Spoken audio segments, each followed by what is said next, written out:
Hey, what's up? Welcome back to the Centerback. Glad to be joined by my new co-host, Kevin Egan. Kevin, thanks for joining me. Yeah, delighted to be here. Thanks for having me. The Fire come off of a dominant 4-1 victory over DC United here at Toyota Park Saturday night. 2 early goals, Kevin. Talk about the performance from the Fire on Saturday. Yeah, I think it was so important to get back to winning ways, and this game was going to go one of 2 ways, really, after the 2 losses to Sporting Kansas City and Vancouver.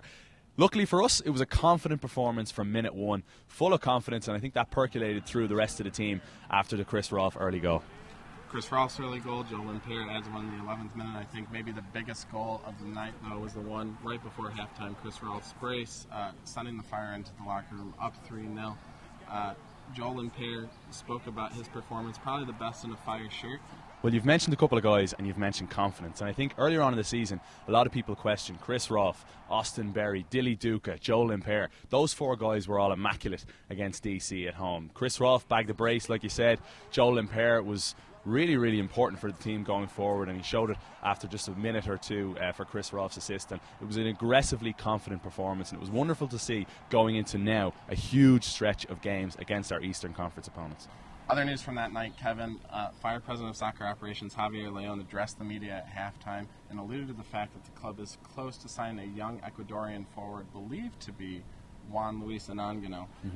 Tell us how important signings are at this point in the MLS season. Well, you look at our strike force right now. Mike McGee is Mike McGee. We don't need to talk about Mike. Chris Rolfe, flying with form right now, but it's nice to bring in someone else to add a little bit of competition for places. Quincy Amarikwa is playing quite well right now as well, but Juan Luis Anangano, well, he's 6'1", he's fast, he's strong, he might run the channels, he might get in behind. That's the type of guy we need right now to step in and play. Scored a lot of goals in his home country of Ecuador, so it'll be very interesting. He's a young boy to come in and see if he can do well and bang in a few for the Fire.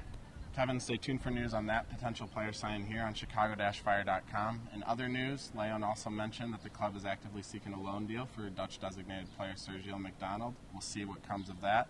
But focusing ahead, a pivotal stretch of games for the Fire.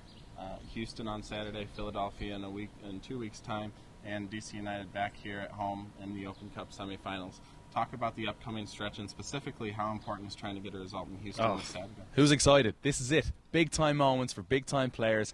This is the moment of the season that will tell whether Chicago Fire will make the playoffs or not. It starts away at Houston. We've got the positive result against DC that we needed to get confidence back, and now all of a sudden it's a game of 3 away games in the next 4 games in Major League Soccer, and the game against Houston, luckily it's at 8 Central, so we're away from the sweltering heat in Houston. It's still going to be hot for the players, but it's a massive game against a team that's already beaten us 2-1 at their home stadium earlier on in the season. So it's huge, and we need a positive result to bring into the Philadelphia game.